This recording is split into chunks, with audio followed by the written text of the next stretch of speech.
Hi, this is Taryn Grome, editor of Pharma Voice. We met with numerous inspirational thought leaders at this year's DIA annual conference as part of our Editors Take video series. I hope you enjoy this discussion. In this episode, Taryn meets with Josh Rose, VP Strategic Planning, IQVIA. Josh, welcome to San Diego and the 2019 DIA conference. Hey, welcome. I'm really happy to be here. Conference is going great. I'm glad to hear that.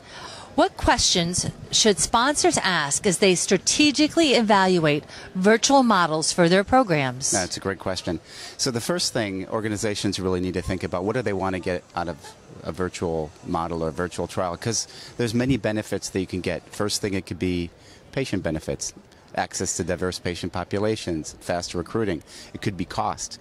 It could be better quality or timelines, reduced timelines. So it's very important for organizations first to figure out what it is that they're looking to achieve, because that influences decisions later on. The second thing that's important is for an organization to think about change, how open they are to change. We believe that virtual models is an innovative way of doing things that have been done for the last 30 years, but it is new.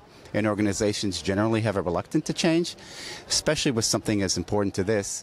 Organizations need to think about what is their reluctance and how do they go about doing it. And the third thing is really to think about how fast do you want to go. While we believe the market is ready and there's a lot of great solutions out there, organizations need to think about, do they want to start with a pilot or do they want to embrace it fully, jump full in, put teams behind it, and able to realize the benefits a lot quicker. So those are three things that organizations need to think about. How does IQVIA define virtual trials? Sure. So the way that we define virtual trials is think about a protocol that historically has been done completely site-centric. Patient is recruited and they go to the site. The way that we define a virtual trial is taking components of that, breaking them back, putting them back together in a way that's very patient-centric, moving as much as possible to the patient's location.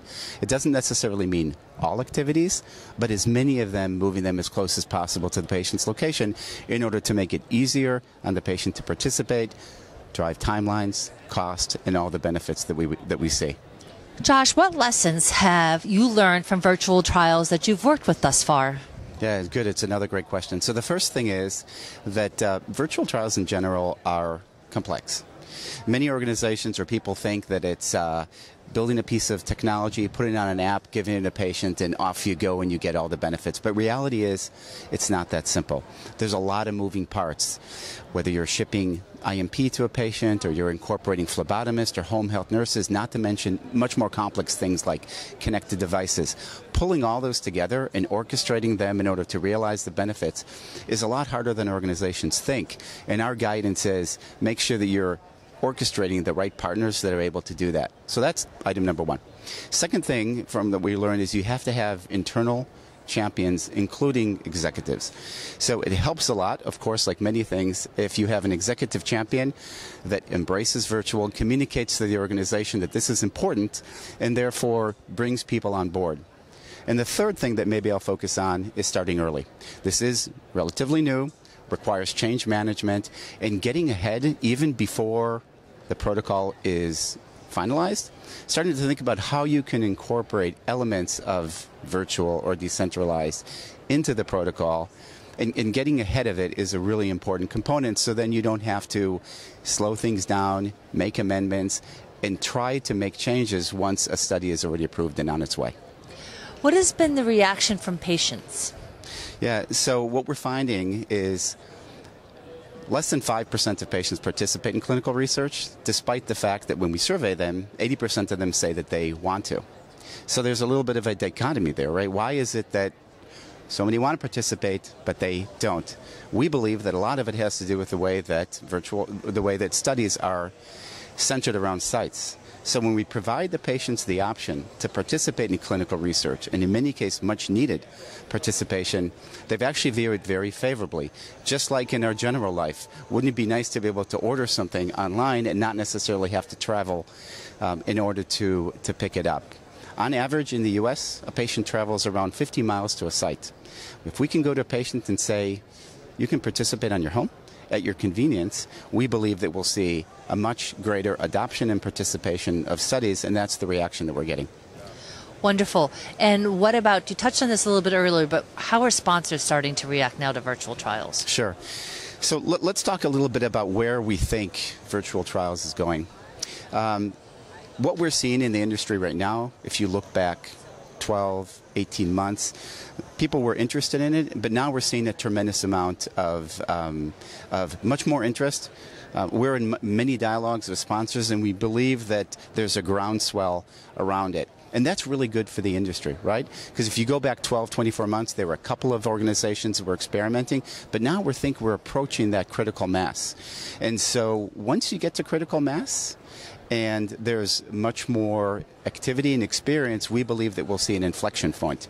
And I think we're nearing that point right now. So if you ask me, where do I think we'll be in 12, 24, or 36 months? I think that at that point we'll see a significantly greater adoption of, and it's going to come in all kinds of flavors. So there are organizations and studies that are suitable for complete virtual where the patient never leaves their home. So we're working with a sponsor right now on a study for cognitive impairment post-stroke. Now the issue with that study is the patient, because of their condition, they actually can't go to a site. The only way that they can participate in the study, and this is much needed, is if they can do it from home. So that's an example of some of the adoption that we're seeing. That's a pure virtual study. But we're also seeing a lot of hybrid studies where components of virtual, maybe some home health nurse, some home phlebotomy visits, some connected devices are being incorporated into a traditional study, and we think that there's a tremendous amount of promise there. So over the next couple years, we see greater adoption and moving from the U.S. into Europe and into Asia-Pac. I think it is fascinating, and I think it is such a much-needed transformation of the clinical trial process. So I wish you all continued good success and good luck. Talk to me about how digital trials fit into the virtual ecosystem there. Sure, it's another really good question, and let me make a distinction on two things. So in general, digital trials can be any traditional study where you're incorporating elements that are digital, whether it's an app or connected devices or technology. So from our perspective, the industry is moving much more towards digitization of clinical research, which is excellent, right? The nuance over there is we are also seeing a new category called digital therapeutics, which is where you're actually using apps and devices in order to impact positive change in patients' lives. So we think those are a little bit different, and we are seeing an increased adoption and interest in digital therapeutics because they have an important role to play in the therapy suite. Josh, thank you so much for being with us for our Editors Take video program and providing us with such great insights into the virtual trial world. Excellent. And it's an important area. I'm happy to talk about it. For more information on this topic, visit our Thought Leaders website. For more Editors Take videos from the DIA Annual Conference, visit www.pharmavoice.com. Thanks for joining us.